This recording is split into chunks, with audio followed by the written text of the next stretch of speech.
Next നമുക്ക് നോക്കാനുള്ളത് ഇൻറ്റേഴ്സ് 37 ആണ്. ഇൻറ്റേഴ്സ് 37 is provisions, contingent liabilities and contingent asset. Contingent liabilities and contingent asset.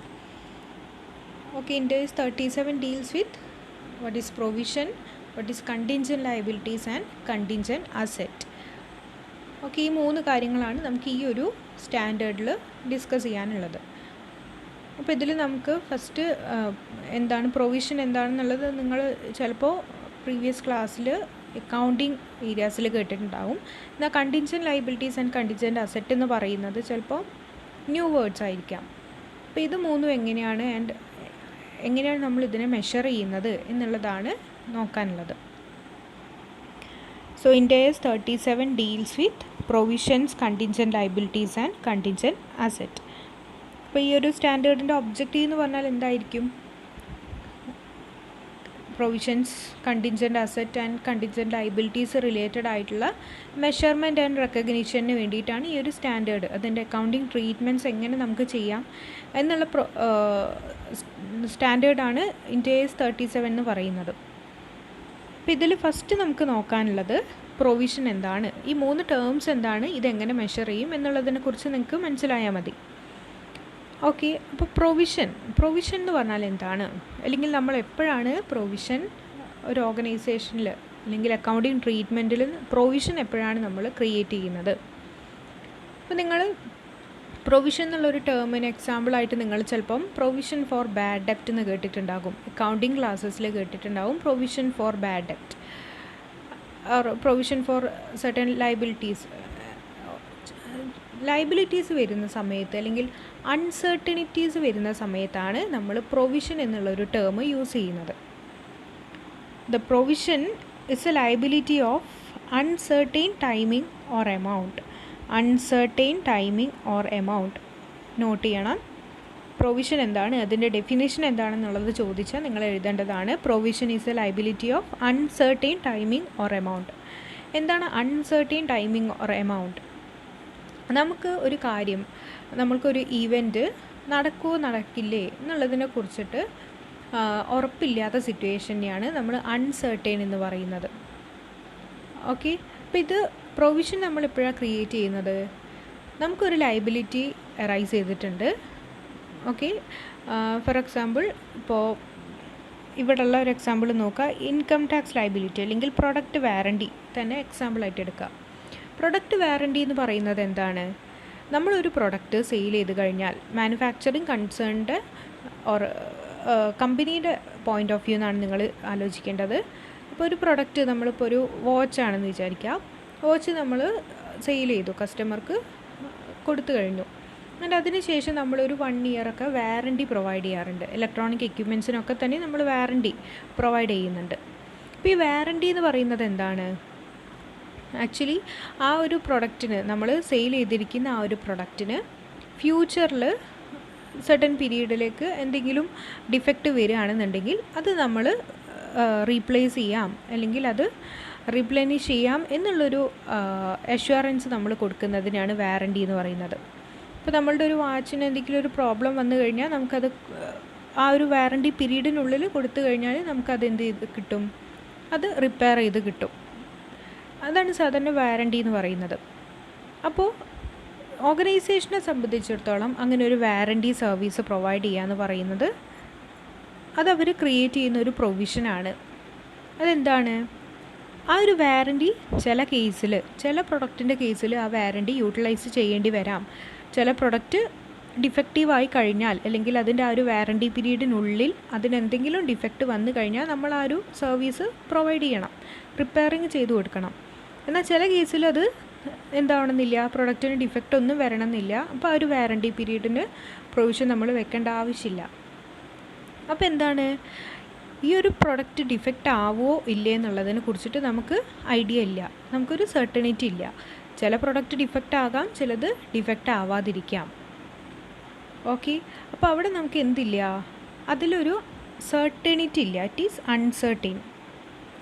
നമുക്ക് ആ ഒരു റിപ്പയറിങ്ങിന് ആവശ്യമായിട്ടുള്ള, നമ്മൾ റിപ്പയറിങ് കൊടുക്കണമെങ്കിൽ അതിന് നമുക്ക് ആവശ്യമായിട്ടുള്ള ആ ഒരു എമൗണ്ട് സെർട്ടൈൻ അല്ല, അൺസർട്ടൈൻ ആണ്, നമുക്കത് ആ ഒരു എമൗണ്ട് റിയാലിറ്റിയിൽ നമുക്ക് ഇൻകർ ചെയ്യോ ഇല്ല എന്നുള്ളതിനെ കുറിച്ചിട്ട് നമ്മൾ സർട്ടൈൻ അല്ല എന്നുള്ള സിറ്റുവേഷൻസിലാണ് നമ്മൾ പ്രൊവിഷൻസ് ക്രിയേറ്റ് ചെയ്യുന്നത്. ഇപ്പോൾ പ്രൊവിഷൻ എന്ന് പറയുന്നത് നമ്മളിങ്ങനെ അൺസർട്ടൈൻ ആയിട്ടുള്ള ഒരു ഇവൻറ്റിന് വേണ്ടി മാറ്റി വയ്ക്കുന്ന എമൗണ്ടാണ് പ്രൊവിഷൻ എന്ന് പറയുന്നത്. ഓക്കെ, ഇപ്പോൾ വാറൻറ്റിയുടെ കേസാണെങ്കിൽ നമ്മൾ ഈ ഒരു റിപ്പയറിംഗ് സർവീസിനായിട്ട് ഒരു പ്രൊവിഷൻ മാറ്റി വയ്ക്കും. ഒരു പ്രൊവിഷൻ നമ്മളുടെ പ്രോഫിറ്റ് പാർട്ടിൽ നിന്ന് അല്ലെങ്കിൽ നമ്മളുടെ റീറ്റേൺഡ് ഏർണിങ്സിൽ നിന്ന് സർട്ടൺ എമൗണ്ട് നമ്മൾ എന്ത് ചെയ്യും, പ്രൊവിഷനായിട്ട് മാറ്റി വയ്ക്കും. ആൻഡ് എപ്പോഴാണോ ഈ ഒരു സർവീസ് നമ്മൾ പ്രൊവൈഡ് ചെയ്യേണ്ടി വരേണ്ടത്, അപ്പോൾ നമുക്ക് ഈ ഒരു പ്രൊവിഷനിൽ നിന്ന് നമ്മൾ മാറ്റി വെച്ചിരിക്കുന്ന ഈ ഒരു എമൗണ്ടിൽ നിന്ന് നമുക്ക് അതിന് വേണ്ട റിപ്പയറിംഗ് ചാർജസ് എടുക്കാം. ചില കേസിൽ എന്തായിരിക്കാം, ചില കേസിൽ ഡിഫക്റ്റീവ് പ്രൊഡക്റ്റ് വരാത്ത സിറ്റുവേഷൻസ് ഉണ്ടാകാം.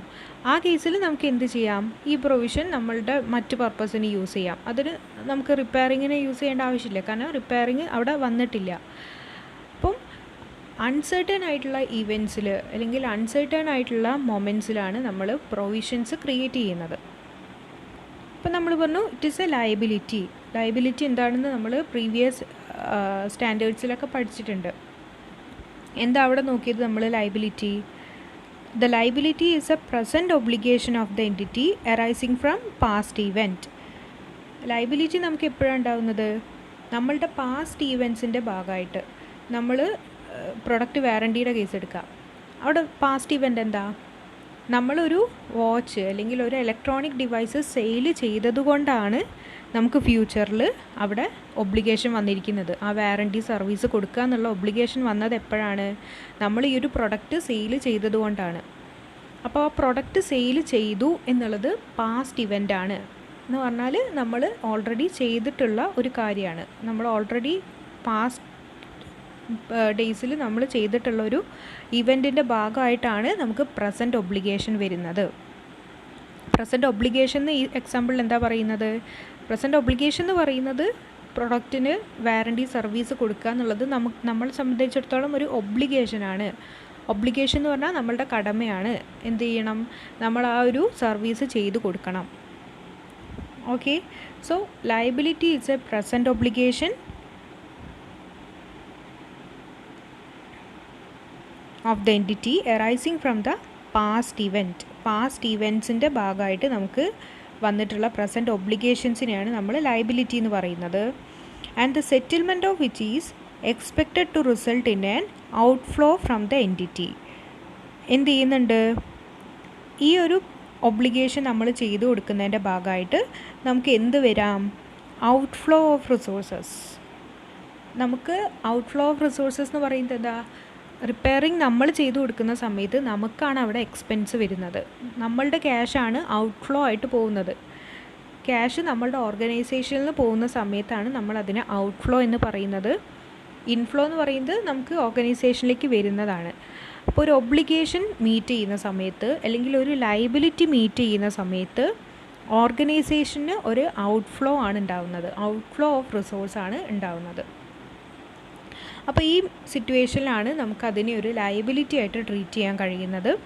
ആൻഡ് ഈ ഒരു ലയബിലിറ്റി അൺസർട്ടൈൻ ആണെങ്കിൽ അവിടെ നമ്മൾ ആ ഒരു മാറ്റി വയ്ക്കുന്ന എമൗണ്ടിനെയാണ് പ്രൊവിഷൻ എന്ന് പറയുന്നത്. ഇതാണ് സിംപ്ലി പ്രൊവിഷൻ എന്താണെന്നുള്ളത് എഴുതേണ്ടത്. പ്രൊവിഷൻ എന്താണെന്ന് എഴുതുക. ആൻഡ് പ്രൊവിഷൻ വരുന്നതിൻ്റെ റീസൺ എന്ന് പറയുന്നത് ഒരു ലയബിലിറ്റിയാണ്. ആ ലയബിലിറ്റി എന്താണെന്നുള്ളത് എഴുതുക. Okay, so definition of provision is over. ഇതിൻ്റെ എക്സാമ്പിൾസ് ആയിട്ട് നിങ്ങൾക്ക് income tax liability or product warranty examples നിങ്ങൾക്ക് മനസ്സിലാക്കാൻ പറ്റുന്ന ഏതൊരു എക്സാമ്പിളും എക്സ്പ്ലെയിൻ ചെയ്ത് എഴുതാവുന്നതാണ്. നമ്മളിവിടെ പ്രൊഡക്റ്റ് വാറൻറ്റിയുടെ കേസിൽ എടുത്തിട്ടുണ്ട്. ആ ഒരു എക്സാമ്പിൾ നിങ്ങൾക്ക് എക്സ്പ്ലെയിൻ ചെയ്താൽ പ്രൊവിഷൻ്റെ കേസ് ഓക്കെയാണ്. ഇനി നമുക്ക് നോക്കേണ്ടത് ഈ ഒരു സ്റ്റാൻഡേർഡിൽ നമ്മൾ പ്രൊവിഷൻ അതിൻ്റെ റെക്കഗ്നിഷനും മെഷർമെൻറ്റും അതുപോലെ കണ്ടിൻജൻറ്റ് ലയബിലിറ്റി അതിൻ്റെ recognition measurement and contingent asset ഇത്രയും കാര്യങ്ങളാണ് നോക്കാനുള്ളത്. അപ്പോൾ പ്രൊവിഷൻ്റെ ഡെഫിനിഷൻ നമ്മൾ നോക്കി. ഇനി നമുക്ക് നോക്കേണ്ടത് റെക്കഗ്നിഷനാണ്. How we recognise a provision. ഇപ്പം നമ്മൾ പറഞ്ഞിരിക്കുന്ന സെയിം ക്രൈറ്റീരിയാസ് ലയബിലിറ്റിയുടെ കേസിൽ പറഞ്ഞിരിക്കുന്ന ക്രൈറ്റീരിയാസ് മീറ്റ് ചെയ്യുന്നുണ്ടോ എന്നുള്ളതാണ് നമ്മൾ നോക്കേണ്ടത്. If it meet the criteria then we can call it as a provision. അപ്പോൾ എന്താണ്, ഒന്നാമത്തെ കണ്ടീഷൻ നമ്മൾ പറഞ്ഞത് there should be a present obligation. നമുക്കവിടെ ഒരു പ്രസൻറ്റ് ഒബ്ലിഗേഷൻ ഉണ്ടായിരിക്കണം, നമുക്ക് ചെയ്ത് തീർക്കാൻ അല്ലെങ്കിൽ നമുക്ക് പേയ്മെൻറ്റ് നടത്തുന്നതിന് വേണ്ടിയിട്ടൊരു പ്രസൻറ്റ് ഒബ്ലിഗേഷൻ നമുക്ക് ഉണ്ടായിരിക്കണം. ഓക്കെ, അവിടെ നമ്മൾ നോട്ട് ചെയ്യേണ്ട കാര്യം പ്രസൻറ്റ് ആയിരിക്കണം, present obligation. Okay, future obligation അല്ല, പ്രസൻ്റ്ലി നമുക്കൊരു ഒബ്ലിഗേഷൻ ഉണ്ടായിരിക്കണം. Then as A result of past event, എന്തിൻ്റെ ഭാഗമായിട്ടാണ് ഈ പ്രസൻറ്റ് ഒബ്ലിഗേഷൻ ഉണ്ടായിരിക്കുന്നത്? ഒരു പാസ്റ്റ് ഇവൻറ്റ് നമുക്ക് നടന്നിട്ടുണ്ട്. ഇപ്പോൾ നേരത്തെ നമ്മൾ പറഞ്ഞതുപോലെ നമ്മൾ സെയിൽ ചെയ്യുന്ന ഒരു പ്രൊഡക്റ്റ് സെയിൽ ചെയ്തതിന് ഭാഗമായിട്ടാണ് നമുക്ക് അതിൻ്റെ വാറണ്ടി സർവീസ് കൊടുക്കേണ്ടി വരുന്നത്. അപ്പോൾ പ്രൊഡക്റ്റ് സെയിൽ ചെയ്യുക എന്ന് പറയുന്നതൊരു പാസ്റ്റ് ഇവൻ്റാണ്. So there should be a past event. ഒന്നാമത്തെ ക്രൈറ്റീരിയ പ്രസൻറ്റ് ഒബ്ലിഗേഷൻ ഉണ്ടായിരിക്കണം. അതായത് ബാലൻസ് ഷീറ്റ് നമ്മൾ പ്രിപ്പയർ ചെയ്യുന്ന ആ ഡേറ്റിൽ നമുക്കൊരു പ്രസൻറ്റ് ഒബ്ലിഗേഷൻ ആയിരിക്കണം. ആ പ്രസൻറ്റ് ഒബ്ലിഗേഷൻ എന്ന് പറയുന്നത് ഒരു പാസ്റ്റ് ഇവൻറ്റിൻ്റെ ഭാഗമായിട്ടാണ് ഉണ്ടായിരിക്കേണ്ടത്. Then next criteria, it is probable that an outflow of resources. എന്താണ് പ്രോബബിൾ ഔട്ട്ഫ്ലോ ഓഫ് റിസോഴ്സസ്? അതായത് നമ്മളുടെ കയ്യിൽ നിന്ന് ക്യാഷ് പോവാൻ ചാൻസ് ഉണ്ട്, ഔട്ട്ഫ്ലോ ഓഫ് റിസോഴ്സ് ഉണ്ടാവാൻ ചാൻസ് ഉണ്ട്. പ്രോബബിലിറ്റി മീൻസ് അതിനുള്ള ചാൻസ് ഉണ്ട്. Then next condition, the amount of obligation can be reliably estimated. അതിൻ്റെ എമൗണ്ട്, ഈ ഒരു പ്രൊവിഷൻ നമ്മൾ ക്രിയേറ്റ് ചെയ്യുമ്പോൾ നമുക്കതിലൊരു എസ്റ്റിമേറ്റ് ചെയ്യാൻ കഴിയണം. എസ്റ്റിമേറ്റ് ചെയ്യുക എന്ന് പറഞ്ഞാൽ നമുക്ക് മുൻകൂട്ടി അതിനെ എത്ര എമൗണ്ട് വരെ പ്രൊവിഷൻ വരാം, എത്ര എമൗണ്ട് വരെ നമുക്ക് അൺസർട്ടനിറ്റി ഉണ്ട് എന്നുള്ളതിനെ നമുക്ക് എസ്റ്റിമേറ്റ് ചെയ്യാൻ കഴിയണം, നമുക്ക് മുൻകൂട്ടി കാണാൻ കഴിയണം. ഈ കണ്ടീഷൻ സാറ്റിസ്ഫൈ ചെയ്യുകയാണെങ്കിൽ അല്ലെങ്കിൽ നമ്മളുടെ ആ ഒരു ഇവൻറ്റ് ഈ ഒരു കണ്ടീഷൻസ് ക്രൈറ്റീരിയാസ് മെറ്റ് ചെയ്യുന്നുണ്ടെങ്കിൽ നമുക്ക് എന്ത് പറയാം? It is A provision. ഈ ലയബിലിറ്റി ഒരു പ്രൊവിഷൻ ആണെന്നുള്ളത് നമുക്ക് പറയാം. ഓക്കെ, ദെൻ റെക്കഗ്നൈസ് ചെയ്ത് കഴിഞ്ഞാൽ നമുക്ക് എന്താണ് നെക്സ്റ്റ് സ്റ്റെപ്പ്? എങ്ങനെയാണ് പ്രൊവിഷൻ മെഷർ ചെയ്യുന്നത്? ഓക്കെ, അപ്പോൾ പ്രൊവിഷൻ എന്താണ്, അതിൻ്റെ ഡെഫിനിഷൻ നമ്മൾ നോക്കി. And how it can be recognised in the financial statement. എങ്ങനെയാണ് പ്രസൻറ്റ് ബാലൻസ് ഷീറ്റ് പ്രിപ്പയർ ചെയ്യുന്ന സമയത്ത് അതിനൊരു പ്രസൻറ്റ് ഡേറ്റിൽ നമുക്ക് പ്രസൻറ്റ് ഒബ്ലിഗേഷനായിട്ട് നമുക്ക് അതിനെ വാല്യൂ ചെയ്യണം. ആൻഡ് അത് വന്നിട്ടുള്ളത് ഒരു പാസ്റ്റ് ഇവൻറ്റിൻ്റെ റിസൾട്ടായിട്ടാണ്. ആൻഡ് അതിനൊരു ഫ്യൂച്ചർ എക്കണോമിക് റിസോഴ്സ് ഔട്ട്ഫ്ലോ ഉണ്ടാവാനുള്ള ചാൻസ് ഉണ്ട്. അതുപോലെ തന്നെ ആ ഒരു പ്രൊവിഷൻ എത്രയാണെന്നുള്ളത് നമുക്ക് എസ്റ്റിമേറ്റ് ചെയ്യാനും കഴിയണം. ഈ 4 കണ്ടീഷൻ സാറ്റിസ്ഫൈ ചെയ്യുകയാണെങ്കിൽ അതൊരു പ്രൊവിഷനായിട്ട് റെക്കഗ്നൈസ് ചെയ്യുന്നുണ്ട്. ആൻഡ് റെക്കഗ്നൈസ് ചെയ്ത് കഴിഞ്ഞാൽ നമുക്കതിനെ മെഷർ ചെയ്യണം. എങ്ങനെയാണ് നമ്മൾ പ്രൊവിഷനെ മെഷർ ചെയ്യുന്നത്? A provision is measured at the estimate of the expenditure required to settle the present obligation at the balance sheet date. Okay, provision is measured at the best estimate. Note ചെയ്യണം, best estimate of the expenditure. നമ്മൾ എങ്ങനെയാണ് provision measure ചെയ്യുന്നത്? Best estimate of the expenditure. നിങ്ങൾ not ചെയ്യണം, ഇത് ഓരോന്നും എഴുതി വെക്കണം. അപ്പോൾ എന്താണ് ബെസ്റ്റ് എസ്റ്റിമേറ്റ്? എങ്ങനെ നമുക്ക് ബെസ്റ്റ് എസ്റ്റിമേറ്റ് പ്രൊഡ്യൂസ് ചെയ്യാൻ കഴിയും? എസ്റ്റിമേറ്റ് ചെയ്യാന്ന് പറഞ്ഞാൽ എന്താണ്? നമുക്കതിന് മുൻകൂട്ടി കാണാൻ കഴിയുക അല്ലെങ്കിൽ നമുക്കതിനെ പ്രിഡിക്റ്റ് ചെയ്യാൻ പറ്റുന്ന സിറ്റുവേഷനെയാണ് എസ്റ്റിമേറ്റ് എന്ന് പറയുന്നത്. അപ്പോൾ നമ്മൾ പ്രൊവിഷൻ കാണേണ്ടത് അല്ലെങ്കിൽ പ്രൊവിഷൻ മെഷർ ചെയ്യേണ്ടത് അതിൻ്റെ ബെസ്റ്റ് എസ്റ്റിമേറ്റിലാണ്. ഏറ്റവും ബെസ്റ്റായിട്ടുള്ള മാനറിലായിരിക്കണം നമ്മളതിനെ മെഷർ ചെയ്യുന്നത്. അതായത് നമുക്കൊരു ഇവൻ്റ് ഒക്യർ ചെയ്യുകയാണെങ്കിൽ അതിൽ നിന്ന് മാക്സിമം വരാവുന്ന അല്ലെങ്കിൽ മാക്സിമം നമ്മൾ അതിന് എത്ര എമൗണ്ട് മാറ്റി വെക്കണം, എത്ര എമൗണ്ട് നീക്കി വെക്കണം, ആ ഒരു മാക്സിമം എമൗണ്ടാണ് നമ്മളവിടെ പ്രൊവിഷനായിട്ട് കാണേണ്ടത്. അതെങ്ങനെ കാണുന്നുള്ളതാണ് നമ്മൾ മെഷർ ചെയ്യേണ്ടത്. സോ മെഷർ ചെയ്യുന്നത് ബെസ്റ്റ് എസ്റ്റിമേറ്റിലായിരിക്കണം. Of the expenditure required to settle the present obligation. നമുക്കിപ്പം നമ്മളുടെ മുന്നിലുള്ള ആ ഒരു പ്രസൻറ്റ് ഒബ്ലിഗേഷനെ മീറ്റ് ചെയ്യുന്നതിന് അല്ലെങ്കിൽ ഒബ്ലിഗേഷൻ ആകുന്ന സമയത്ത് നമ്മളതിനെ സെറ്റിൽ ചെയ്യാമെന്നാണ് പറയുക. ലയബിലിറ്റീസ് പേയ്മെൻറ്റ് നടത്തുന്നതിനെയാണ് നമ്മൾ ഒബ്ലിഗേഷനെ സെറ്റിൽ ചെയ്യാമെന്ന് പറയുന്നത്. നമ്മളൊരു 100 രൂപ കൊടുക്കാനുണ്ടെങ്കിൽ, ഒരു ക്രെഡിറ്റർക്ക് കൊടുക്കാനുണ്ടെങ്കിൽ ആ 100 രൂപ എന്ന് പറയുന്നത് നമ്മളെ ഓർഗനൈസേഷനെ സംബന്ധിച്ചിടത്തോളം ഒരു ലയബിലിറ്റിയാണ്. ആ 100 രൂപ കൊടുക്കുക എന്നുള്ളതിനെയാണ്, അല്ലെങ്കിൽ നമ്മൾ ആ ഒരു 100 രൂപ പേയ്മെൻറ്റ് നടത്തുമ്പോഴാണ് അതിനെ സെറ്റിൽ ചെയ്തു എന്ന് പറയുന്നത്. അല്ലെങ്കിൽ ആ ഒരു ഒബ്ലിഗേഷൻ നമ്മൾ സാറ്റിസ്ഫൈ ചെയ്തു, കംപ്ലീറ്റ് ചെയ്തു എന്നൊക്കെ പറയുന്നത് അത് പേയ്മെൻറ്റ് നടത്തുന്നതിനെയാണ്. അപ്പോൾ ഇത്തരത്തിൽ ആ ഒരു പ്രസൻറ്റ് ഒബ്ലിഗേഷനെ സെറ്റിൽ ചെയ്യാൻ നമുക്ക് എത്രത്തോളം എക്സ്പെൻഡിച്ചർ വരും, മാക്സിമം എത്രത്തോളം എക്സ്പെൻഡിച്ചർ വരും എന്ന് കാൽക്കുലേറ്റ് ചെയ്തുകൊണ്ട് അത്രയും എമൗണ്ട് നമ്മൾ നീക്കി വെക്കുന്നതിനെയാണ് ബെസ്റ്റ് എസ്റ്റിമേറ്റ് എന്ന് പറയുന്നത്. ഓക്കെ, അതെങ്ങനെയാണ് നമ്മൾ ചെയ്യുക എന്നുള്ളത് ഒരു എക്സാമ്പിളിൽ നോക്കുക. എക്സാമ്പിൾ നോക്കിയാൽ നിങ്ങൾക്ക് കറക്റ്റായിട്ട് മനസ്സിലാകും. A company cells goods within A warranty for the cost of repairs of any manufacturing defect within the first 6 months after purchase. Company offer ചെയ്യുന്നത് എന്താണ്? അവരുടെ പ്രൊഡക്റ്റ് പർച്ചേസ് ചെയ്ത് കഴിഞ്ഞാൽ, കസ്റ്റമേഴ്സ് പർച്ചേസ് ചെയ്ത് കഴിഞ്ഞ് ഫസ്റ്റ് 6 months വരെ അവർ വാറണ്ടി പ്രൊവൈഡ് ചെയ്യുന്നുണ്ട്. Warranty provide ചെയ്യുന്നത് എന്തിനാണ്? For the cost of repairs any manufacturing defect. എന്താണ്? ആ ഒരു പ്രൊഡക്റ്റ് പർച്ചേസ് ചെയ്തിരിക്കുന്ന പ്രൊഡക്റ്റിന് എന്തെങ്കിലും മാനുഫാക്ചറിങ് ഡിഫെക്റ്റ് വരികയാണെന്നുണ്ടെങ്കിൽ അത് റിപ്പയർ ചെയ്ത് കൊടുക്കാം എന്നുള്ള വാറണ്ടിയാണ് പ്രൊവൈഡ് ചെയ്യുന്നത്. ആദ്യത്തെ 6 മാസം എന്തെങ്കിലും ഒരു ഡിഫെക്റ്റ് വരികയാണെന്നുണ്ടെങ്കിൽ അത് റിപ്പയർ ചെയ്ത് കൊടുക്കുക എന്നുള്ള വാറണ്ടിയാണ് പ്രൊവൈഡ് ചെയ്യുന്നത്. If minor defect were detected in all products sold, repair cost of 1 million would result. അപ്പോൾ ഇവർ എസ്റ്റിമേറ്റ് ചെയ്യാണ്. എന്താ എസ്റ്റിമേറ്റ് ചെയ്യുന്നത്? നമ്മൾ നമ്മൾ സെയിൽ ചെയ്തിരിക്കുന്ന എല്ലാ പ്രൊഡക്റ്റിലും മൈനർ ഡിഫെക്റ്റ് വരികയാണെങ്കിൽ, ചെറിയ മിസ്റ്റേക്സ് ഒക്കെയാണ് വരുന്നതെങ്കിൽ അത് റിപ്പയർ ചെയ്യാൻ നമുക്ക് മാക്സിമം 1 million വരും. ഓക്കെ, നമ്മൾ സെയിൽ ചെയ്തിരിക്കുന്ന എല്ലാ പ്രൊഡക്റ്റും, കംപ്ലീറ്റ് പ്രൊഡക്റ്റിനും മൈനർ മിസ്റ്റേക്സ് വരികയാണ് അല്ലെങ്കിൽ മൈനർ ഡിഫെക്റ്റ് വരികയാണെങ്കിൽ അത് മൊത്തം നമുക്ക് റിപ്പയർ ചെയ്തെടുക്കാൻ 1 million ആണ് എക്സ്പെൻസ് വരുന്നത്. If major defect were detected in all products sold, repair cost of 4 million would result. Major defect ആണ് വരുന്നതെങ്കിൽ അവിടെ 4 million ആണ് നമുക്ക് എക്സ്പെൻഡിച്ചറായിട്ട് വരുന്നത്.